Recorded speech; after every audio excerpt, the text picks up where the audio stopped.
The U.S. Department of Education issued guidance on prayer and religious expression in public schools.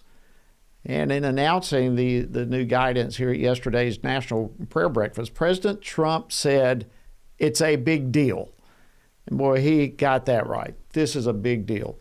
So just how big is it? Well, joining me now to discuss this is Holly Randall, a counsel at First Liberty Institute, where she focuses on the religious liberty rights of teachers and students in that firm's education practice group.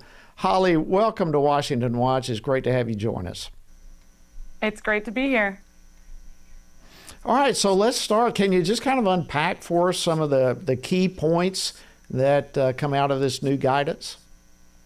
Yes, I'm just excited as you are about this constitutionally protected prayer guidance. We're excited at First Liberty Institute that Donald Trump's administration is paying attention to these issues.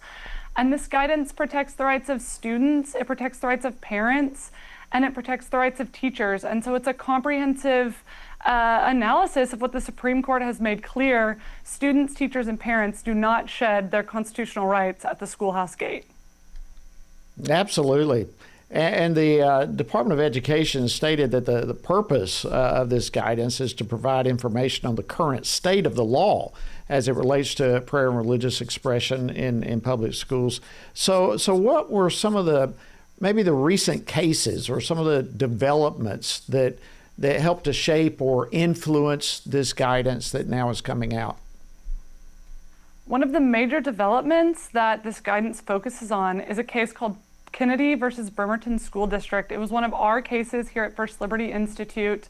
It came out in about 2022, and it is a landmark case for the protection of teachers and their free speech while at school. And so we're thankful that this guidance really recognizes that just because, a coach wants to say a quiet personal prayer does not mean that he can be punished. And so we're excited that it's protective of people like Joe Kennedy. And it also involves a case called Mahmoud versus Taylor, which is recent Supreme Court case law that is really expansively protective of parents' constitutional rights to direct the religious upbringing of their children while they're enrolled in public school. So it says that just because you choose to send your kid to a public school does not mean you forfeit your rights as their parents to direct sort of the religious direction of their lives. Wow. Some of the remarks yesterday, President Trump was just great with all of this. But in his remarks, he also said that he anticipated I think he used Democrats specifically to file suit over this. But do you think we're ready for this? First of all, do you think that we are going to see lawsuits? And secondly, how would you anticipate those lawsuits ending? The good thing about this guidance is that it's well analyzed, well footnoted, well prepared. What it says is exactly what the Supreme Court has already told us. So students, teachers, parents have constitutional rights. And if, members of school districts, teachers, students are facing problems with exercising those rights, that's what we stand ready at First Liberty Institute to protect and defend. I would encourage anyone that's experiencing issues with religious liberty in schools to reach out to us at firstliberty.org. We have tons of resources available online that match a lot of what this guidance says and really just analyzes what has the Supreme Court already told us, what is the law of the land. And I might add, and now you brought up First Liberty Institute, you are the largest organization in America that exclusively defends religious liberty for all Americans, and I just think it's important for our viewers and listeners to be aware of that. So within the context of what we're talking about, then Holly, what sort of lawsuits would you expect to see? I mean, it sounds like this is on solid ground. What's moving forward. So with there being a solid legal basis of protecting prayer and religious expression as it's being defined here and defined within the Constitution, what kind of lawsuits might there be? I mean, what would they come after?